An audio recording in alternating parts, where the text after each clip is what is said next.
मित्रों, नवरात्रि के दिनों में अपने पति से दूर रहने वाली स्त्री कौन सा पाप करती है और क्या एक स्त्री को नवरात्र में संबंध बनाना चाहिए?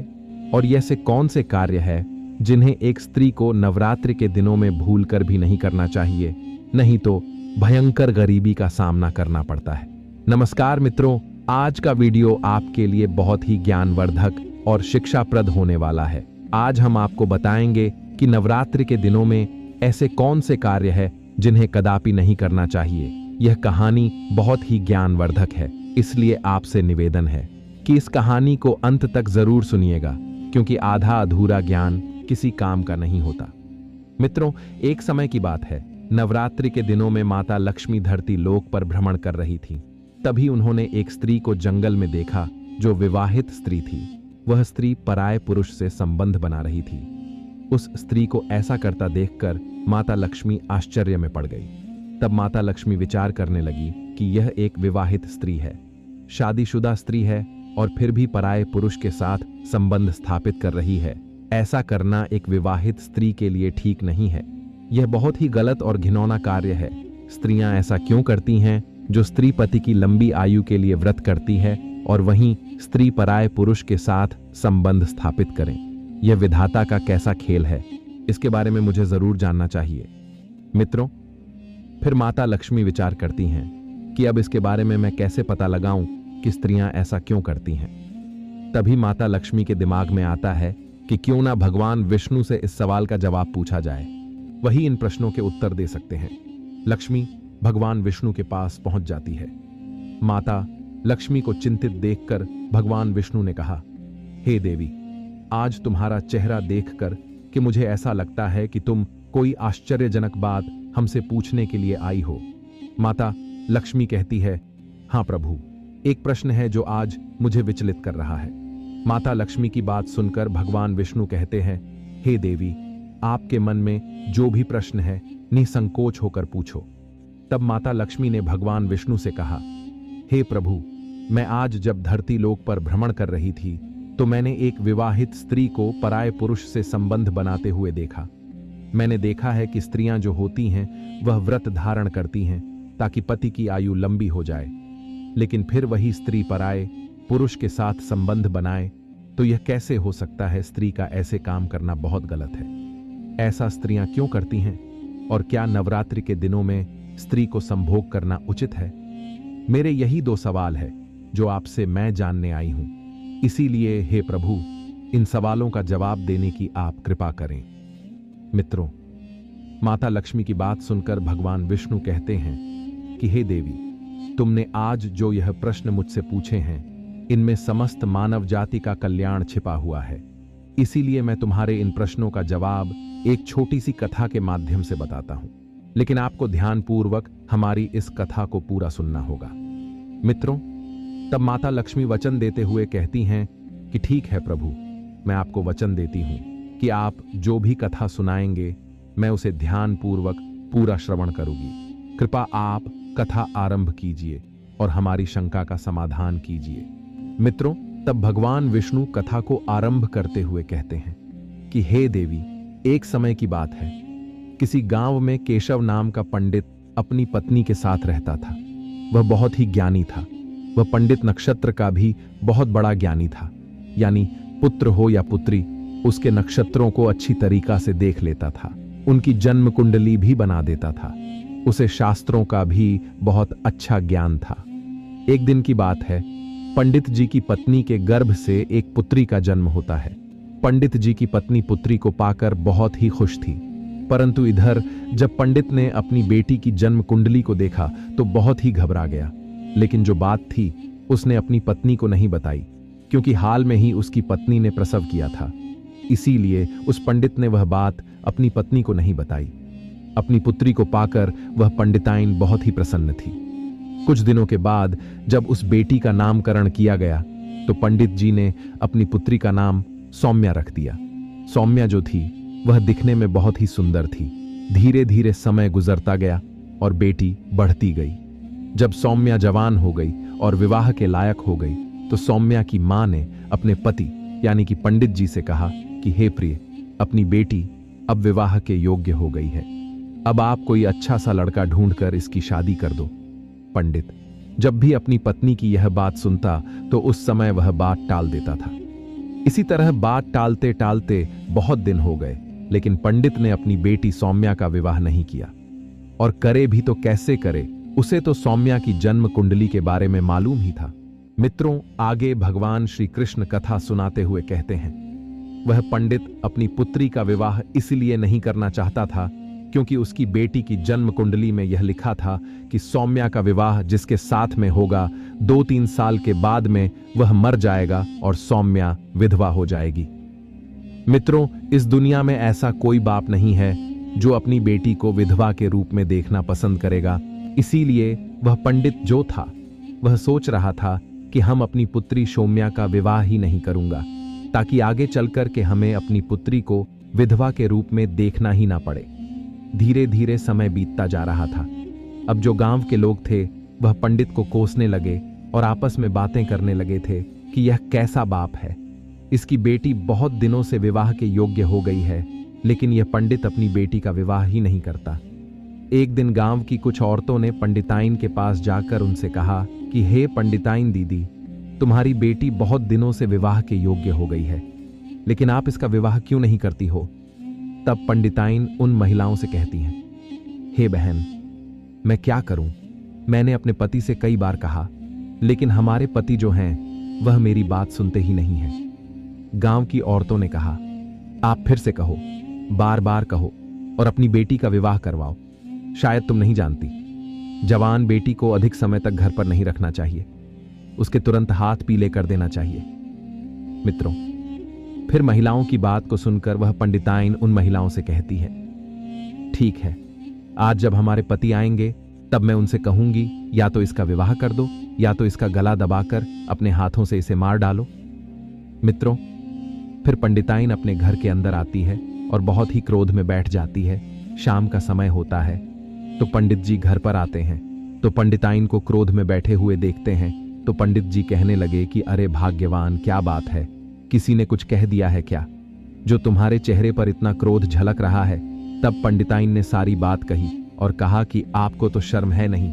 अरे आपको तो लोग कुछ कहते नहीं, लेकिन पता है आज गांव की औरतों ने मुझे कितने ताने मारे और कहा कि कितने वर्षों से बेटी जवान है। मित्रों, पंडित जी ने बात को टालने की बहुत कोशिश की, लेकिन पंडिताइन ने कहा कि आज मैं तुम्हारी कोई बात मानने वाली नहीं हूं, या तो बेटी का विवाह कर दो या इसे अपने हाथों से मार डालो।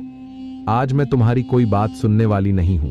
लेकिन मित्रों, जो बात थी वह बात पंडित जी अपनी पत्नी को नहीं बताता है और कहता है, ठीक है, अब तुम ज्यादा ही जिद कर रही हो, तो चलिए मैं कोई अच्छा सा वर ढूंढ करके इसका विवाह कर दूंगा।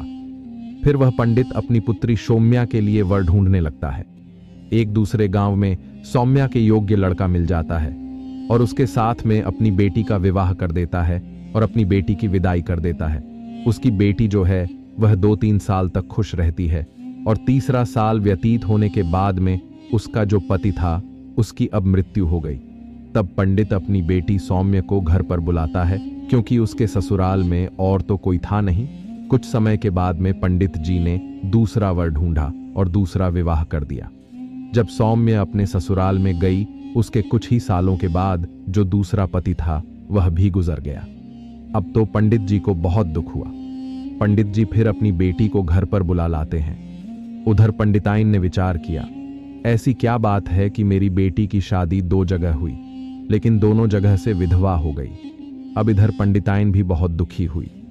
उसके बाद में पंडित जी ने तीसरे वर की खोज की। तीसरा लड़का मिल जाता है और जब तीसरे लड़के के साथ में अपनी बेटी सौम्य का विवाह किया, तब विदाई के समय पंडित जी ने अपनी पुत्री सौम्या से कहा कि बेटी, तुम अपने ससुराल जा रही हो, चाहे दुखी रहो या सुखी रहो, चाहे तुम्हारे जीवन में कुछ भी हो, लेकिन स्वयं ही उस दुख सुख को देखना, मेरे घर पर आज के बाद मत आना। अब यह समझ लेना कि तुम्हारे माता पिता इस दुनिया में ही नहीं हैं। इतना कहने के बाद में अपनी बेटी को विदा कर दिया। अब बेटी तो अपनी ससुराल चली जाती है और इधर पंडिताइन जब अपने पति से बेटी के प्रति ऐसा कहते हुए सुना था, तो पंडिताइन ने अपने पति पंडित जी से कहा कि स्वामी, आप एक बात बताओ, आपने अपनी बेटी से ऐसा क्यों कहा कि अब समझ लेना कि आपके माता पिता इस दुनिया में नहीं हैं? हमारे घर पर कभी मत आना। क्या वह आपकी बेटी नहीं है जो आपने उसे यह कहा कि स्वयं अपना ध्यान रखना, पति का ध्यान रखना? आप उसे ऐसा कैसे कह सकते हैं? मित्रों, पंडित जी अपनी स्त्री को अपनी पुत्री की कुंडली के बारे में बताना तो नहीं चाहते थे, परंतु पत्नी के बार बार पूछे जाने पर उसने अपनी स्त्री से कहा कि हे प्रिय, जब हमारी पुत्री का जन्म हुआ था तब मैंने अपनी पुत्री की जन्म कुंडली देखी थी। उसके नक्षत्र विवाह के प्रतिकूल थे।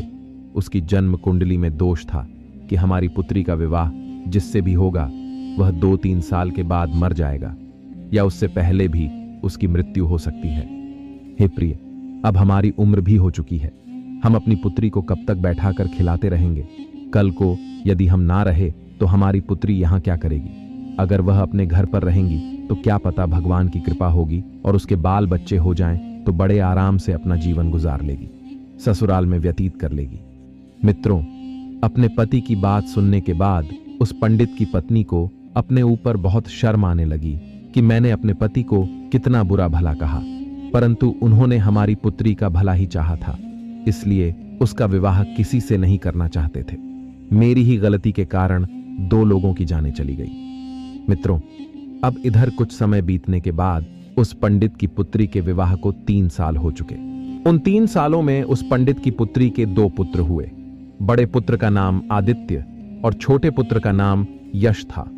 अब ऐसे ही समय बीत रहा था। मित्रों, फिर एक दिन अचानक ही उनके पिता की मृत्यु हो गई और अब उसके तीसरे पति की भी मृत्यु हो गई थी, जिस वजह से पंडित की पुत्री बहुत परेशान हुई और विधवा हो गई। अब वह अपनी दोनों संतानों के साथ ही अपने घर पर अपने बच्चों का पेट पालने लगी, क्योंकि उसके पिता ने भी उसे मायके आने से मना कर दिया था। इस वजह से वह अपने पिता के घर भी नहीं जा सकती थी। कुछ समय बाद उस पंडित की पुत्री के जो पुत्र थे वे बड़े हो चुके थे और अपने कार्य को स्वयं करने लगे थे। बड़ा बेटा जो आदित्य था वह एक व्यापारी बन चुका था और शहर में उसका खुद एक व्यापार था।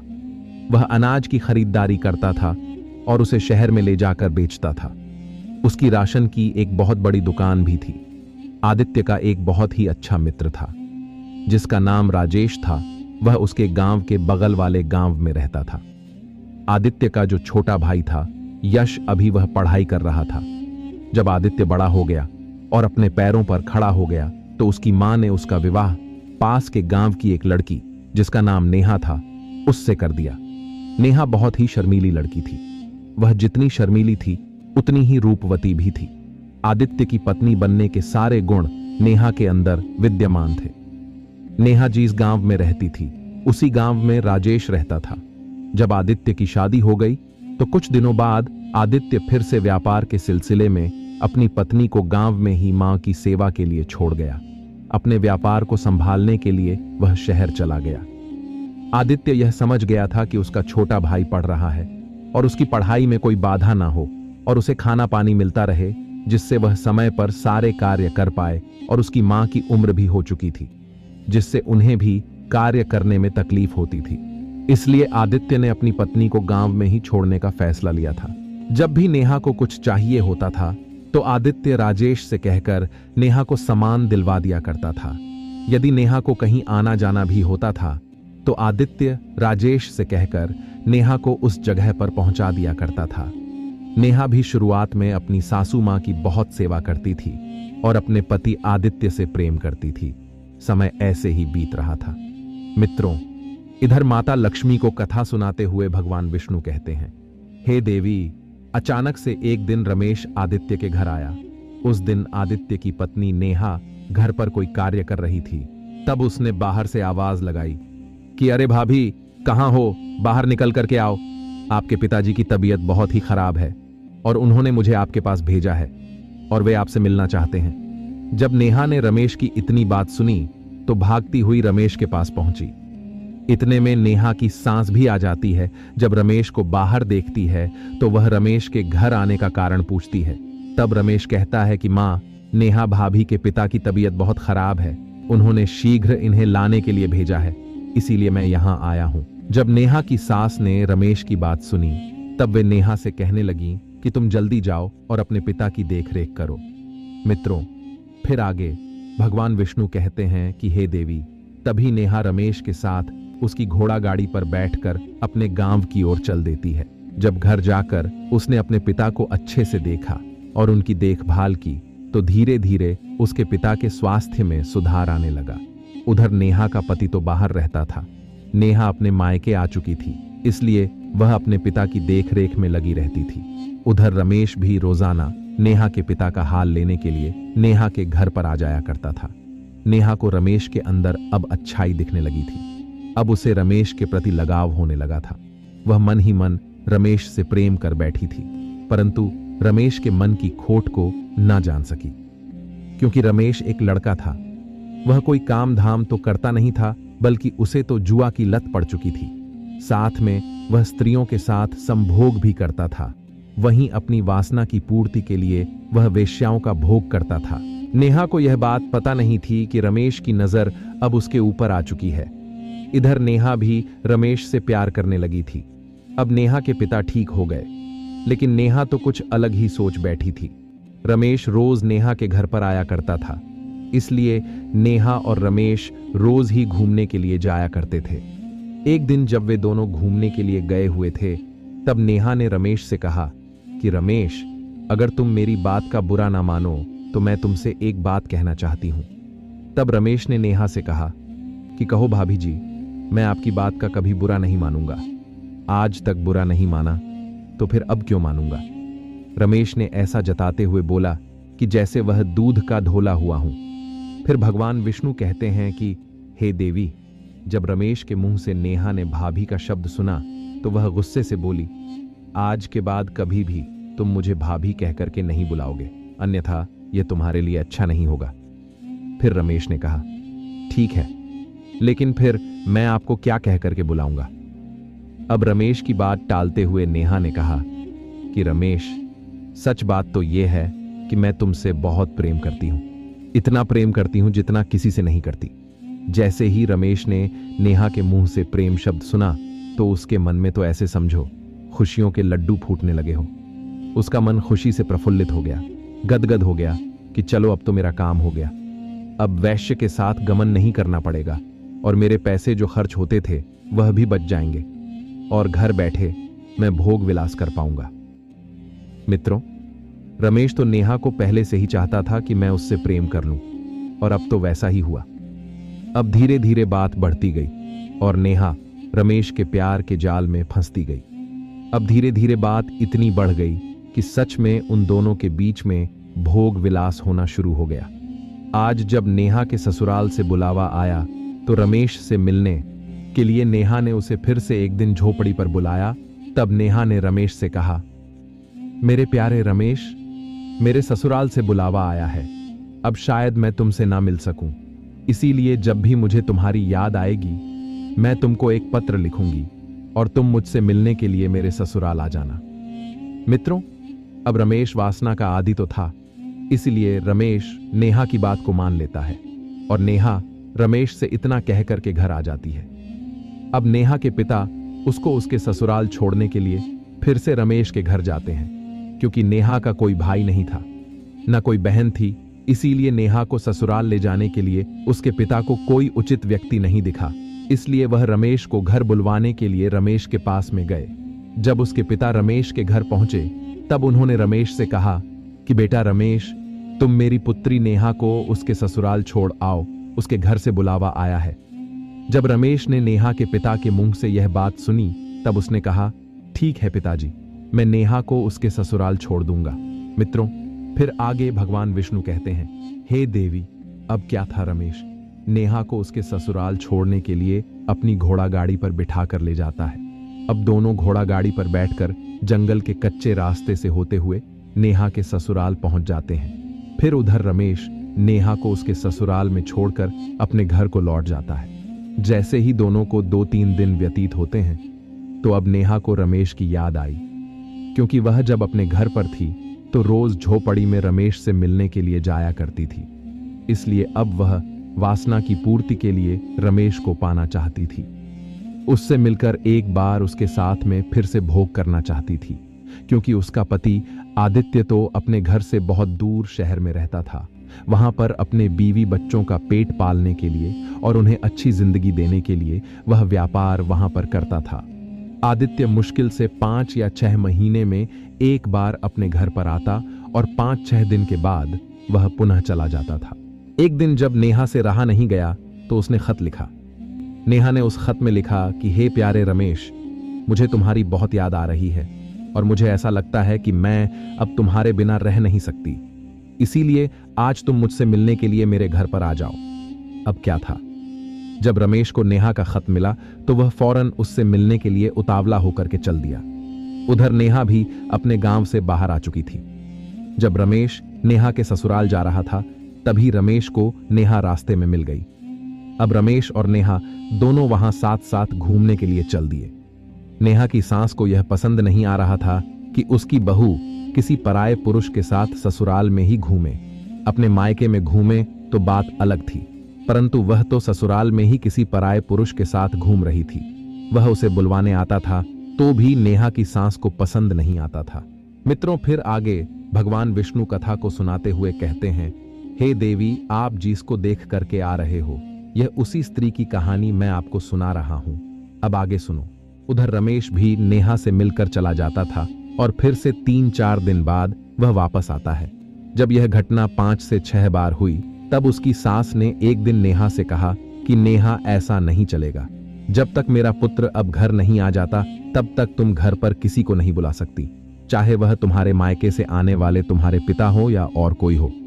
मित्रों, जब नेहा ने अपनी सास की यह बात सुनी तो वह बहुत क्रोधित हुई, लेकिन कुछ बोल ना सकी। अब अगले दिन नेहा ने रमेश को खत लिखा कि रमेश, अब तुम मुझसे मिलने के लिए कुछ दिन बाद आना, क्योंकि मेरी सास को मुझ पर शक होने लगा है। जब मेरी सास घर पर नहीं रहा करेगी तभी मैं तुमको बुलाऊंगी। उधर रमेश अपनी काम वासना रोक नहीं पा रहा था। मित्रों, फिर इसी बीच नेहा की सास एक दिन 5 दिनों के लिए तीर्थ स्थल पर चली जाती है। फिर क्या था, अब तो नेहा को जैसे ही छूट मिल गई हो, अब वह फटाफट रमेश को बुलाती और उसके साथ घर में ही संबंध स्थापित करती। और जब उसके देवर की स्कूल से छुट्टी होती थी तो उसके आने से पहले ही रमेश को घर से बाहर निकाल देती थी। एक दिन की बात है, जब नेहा ने रमेश को अपने घर बुला रखा था, तभी अचानक से नेहा का देवर यश वहां पर आ जाता है। तब वह देखता है कि उसकी भाभी नेहा रमेश को रसोई घर में बैठाकर खाना परोस रही है। देवर को रमेश के चरित्र के बारे में सब कुछ पता था। वह जानता था कि रमेश किस प्रकार का लड़का है और वह कौन कौन से कार्य करता है। इसीलिए उसने अपनी भाभी से कहा कि भाभी, आप किसी ऐसे गैर को इस प्रकार घर पर नहीं बुला सकती हैं, और शायद आप इसके चरित्र के बारे में भी नहीं जानती हैं, तभी तो आप इससे बड़े प्रेम से बातें करती हो और इसके साथ घूमती हो। यह आप बहुत गलत कर रही हो। आप इसका साथ छोड़ दो, नहीं तो मैं आपकी शिकायत भैया से कर दूंगा। मित्रों, फिर भगवान विष्णु के कहते हैं कि हे देवी, जब रमेश ने देवर की ऐसी बात सुनी तो वह गुस्से में वहां से चला गया। नेहा को अपने देवर की बात पसंद नहीं आई। नेहा तुरंत भागकर बाहर गई और रमेश से बोली, रमेश, तुम गुस्सा मत होना, मैं उसे सबक अवश्य सिखाऊंगी। रमेश ने कहा, ठीक है नेहा, अगर तुम ऐसा कहती हो तो ठीक है, अन्यथा मैं अब यहां पर कभी नहीं आऊंगा। इतना कहकर रमेश वहां से चला जाता है और इधर नेहा भी अंदर घर में पहुंच गई। वह सोचने लगी, अगर उसका देवर घर पर रहेगा तो जरूर ही मेरे और रमेश के बीच रुकावट बनेगा। मैं एक काम करती हूं, इस भोलू को जहर देकर के मार देती हूं, तब हमारे बीच की रुकावट और यह कांटा हमेशा के लिए निकल जाएगा। मित्रों, फिर भगवान विष्णु कहते हैं कि हे देवी, नेहा अपने मन में यही सोच करके अगले दिन जब वह खाना बना रही थी, उसने खाना बाहर निकाल लिया और उसने अपने देवर के खाने में जहर मिला दिया। जब देवर ने खाना खाया तो उसकी मृत्यु हो गई। अब कोई यह जान भी नहीं पाया कि उसकी मृत्यु कैसे हुई। उसकी मां बहुत दुखी होती है। उधर नेहा मन ही मन बहुत प्रसन्न हो रही थी कि चलो, अब मेरे और रमेश के बीच का कांटा हमेशा के लिए मिट गया। अब हमारे प्यार के बीच में और कोई नहीं आएगा। जब यह बात शहर में आदित्य को पता चली तो वह कामकाज को छोड़ करके तुरंत अपने गांव लौट आता है। और गांव पहुंचकर जब उसने अपने भाई को मृत अवस्था में देखा तो उसके प्राण पसीज गए, क्योंकि वह अपने भाई के लिए ही तो बाहर रह रहा था, कि उसे अच्छी शिक्षा दे सके और उसे अच्छा खाना दे सके। इसलिए ही उसने अपनी पत्नी को घर पर ही छोड़ रखा था कि उसे खाना ना बनाना पड़े, घर का काम ना करना पड़े और अपने भविष्य की उसे चिंता ना करनी पड़े, ताकि वह पढ़ाई पर ध्यान दे पाए। लेकिन उसका भाई तो मर चुका था। कुछ दिन आदित्य घर पर रुकता है और कुछ दिनों के बाद में आदित्य अपनी पत्नी नेहा को छोड़कर पुनः व्यापार के सिलसिले में फिर से शहर को चला जाता है। अब नेहा फिर से प्रक्रिया दोहराने लगती है। कुछ दिन ऐसे ही बीते तो नेहा की सास ने नेहा से कह दिया कि देखो नेहा, हमारे घर पर यह सब नहीं चलेगा। अगर दोबारा ऐसा कुछ हुआ तो मैं तुम्हारी ये बात आदित्य से शिकायत कर दूंगी। जब नेहा ने अपने प्रेमी रमेश के बारे में ऐसा सुना तो वह जोर से बोली, जिसको जो करना है वह कर लो, कोई बाल भी बाका नहीं कर सकता। मैं किसी से डरती नहीं हूं, मैं रमेश से बहुत प्यार करती हूं। मित्रों, जब नेहा की सास ने नेहा के मुंह से ऐसा सुना तो नेहा से बोली, यह तू क्या बकवास कर रही है? तू उस पराये पुरुष के लिए अपने पति के साथ दगा कर रही है। मुझे तो लगता है मेरे पुत्र को तूने ही मारा है। जब तू ऐसा कह सकती है तो तू मेरे पुत्र को भी मार सकती है। फिर क्या था? नेहा को फिर से गुस्सा आ गया और नेहा गुस्से में बोली, हां मैंने ही मारा है बुढ़िया, और मैं तुझे भी मार डालूंगी। अगर तू मेरे और रमेश के प्यार के बीच में दीवार बनी तो तुझको भी मैं नहीं छोड़ने वाली। मित्रों, फिर अचानक से एक दिन आदित्य को पता चला कि उसकी मां की मृत्यु हो गई है, तो वह सब कुछ छोड़कर चला आता है और वह देखता है कि उसकी मां की मृत्यु हो चुकी है। जब नेहा का पति नेहा से पूछता है तो वह कुछ नहीं कहती, लेकिन आदित्य को अब नेहा के ऊपर शक हो रहा था। आदित्य के बार बार पूछने पर नेहा सब सच सच बता देती है कि मैं रमेश नाम के लड़के से प्यार करती हूं और आपका भाई और आपकी मां मेरे प्यार के बीच में रुकावट बन रहे थे और इसलिए मैंने उनके खाने में जहर मिलाकर के बारी बारी से उनको मार दिया। और हां, मैं रमेश से बहुत प्यार करती हूं, मैं उसके बिना नहीं रह सकती हूं। मित्रों, जैसे ही आदित्य ने अपनी पत्नी के मुंह से यह बात सुनी कि मैं रमेश से प्यार करती हूं, जो रमेश आदित्य का बहुत ही अच्छा दोस्त था, आदित्य ने अपनी पत्नी नेहा से कुछ नहीं कहा। बस इतना कहा कि अब तुम ऐसा करो, जितना जल्दी हो सके तुम मेरे घर से निकल जाओ और अपने प्रेमी रमेश के पास में चली जाओ, क्योंकि वही तेरे लायक है और वही तेरी अच्छी देखभाल करेगा। मित्रों, फिर क्या था? अब तो नेहा को छूट मिल चुकी थी। नेहा रमेश के घर पर जा पहुंचती है। कुछ दिन तक तो सब ठीक था, लेकिन कुछ दिन के बाद में दोनों के बीच में लड़ाई झगड़े होने लगे। रमेश का दिल अब नेहा से भर चुका था और वह अब दूसरी औरतें के साथ घूमने लगा था। तब जाकर नेहा को पता चला कि रमेश बहुत ही नीच जाति का व्यक्ति है। वह पराई औरतों पर अपनी गंदी नजर रखता है। नेहा अपने भाग्य को कोसने लगी और कहने लगी कि यह कहां मैं फंस गई। अरे मैं तो एक रानी की तरह अपना जीवन व्यतीत कर रही थी, कहां वासना के चक्कर में फंसकर मैंने अपने पैरों पर कुल्हाड़ी स्वयं ही मार ली है। अब मेरा बुढ़ापा कैसे कटेगा? मित्रों, फिर भगवान विष्णु कहते हैं कि हे देवी, यही सोच सोचकर नेहा अपना माथा पिट रही थी और अपने की पर पछता रही थी। उधर आदित्य ने एक अच्छी सी स्त्री को देखकर विवाह कर लिया और दोनों साथ साथ रहने लगे। उधर नेहा का रमेश के साथ बहुत बुरा हाल था। वह अपने भाग्य को बार बार कोस रही थी कि यदि उसने आदित्य को धोखा ना दिया होता तो आज वह एक रानी की तरह राज कर रही होती। फिर भगवान विष्णु कहते हैं, हे देवी, स्त्री को आज तक ना कोई समझ पाया है और ना ही कोई समझ पाएगा। स्त्री एक ऐसा माया जाल है जो समय आने पर बदल जाता है। स्त्री अपनी हो या पराई, उस पर कभी भी भरोसा नहीं करना चाहिए। मित्रों, भगवान विष्णु आगे कहते हैं कि हे देवी, मैं खुद पता नहीं लगा सकता कि स्त्री के अंदर क्या चल रहा है। हमने स्त्री को बनाया जरूर है, लेकिन फिर भी मैं स्त्री के अंदर की बात को नहीं जान सकता और इस संसार में ऐसा कोई नहीं है जो स्त्री के मन की बात जान सकता है। स्त्री कितनी भी भरोसेमंद क्यों ना हो, फिर भी उस पर भरोसा नहीं करना चाहिए। पता नहीं किस वक्त धोखा दे जाए। जो आप दृश्य देख करके आ रही हो, ऐसी पता नहीं कितनी स्त्रियां पतिव्रता होने का नाटक अपने पति के सामने करती हैं और गैर मर्दों के साथ में संबंध स्थापित करती हैं। मित्रों, पहले सवाल का जवाब जो था वह माता लक्ष्मी को मिल चुका था। उसके बाद भगवान विष्णु कहते हैं कि हे देवी, साथ ही साथ मैं आपको यह और बता दूं कि कौन सी एक स्त्री है और वह कौन सा पुरुष है जिससे हर व्यक्ति को हमेशा दूर रहना चाहिए। तो जो एक स्त्री पराये पुरुष के साथ संबंध स्थापित रखती है, उनके साथ उठती बैठती है और अपने घर को छोड़कर दूसरे के घर पर ध्यान देती है, अपने को पराया और पराये को अपना समझती है। तो ऐसी स्त्री से हमेशा हर पुरुष को बचकर रहना चाहिए। ऐसी स्त्री हमें अवश्य ही किसी ऐसे जाल में फंसा देगी जहां से निकलना अत्यंत कठिन हो जाता है। मित्रों, भगवान विष्णु कहते हैं, हे देवी, आइए अब मैं तुम्हारे दूसरे सवाल का जवाब देता हूं कि स्त्री को नवरात्रि के दिनों में संबंध बनाना चाहिए कि नहीं। नवरात्र में मां दुर्गा धरती पर आती हैं और उनके स्वागत में भक्त शुद्ध मन से पूजा और व्रत रखते हैं। ऐसे में शारीरिक संबंध बनाने से मन विचलित होता है और माता की आराधना में बाधा आ सकती है और भयंकर गरीबी का सामना करना पड़ सकता है। भगवान विष्णु की बात सुनकर माता लक्ष्मी कहती है, हे प्रभु, आपके द्वारा बताए गए इस कथा को सुनकर आज मेरे मन से सारे संशय मिट गए। आज आपने पूरे मानव जाति का कल्याण किया है।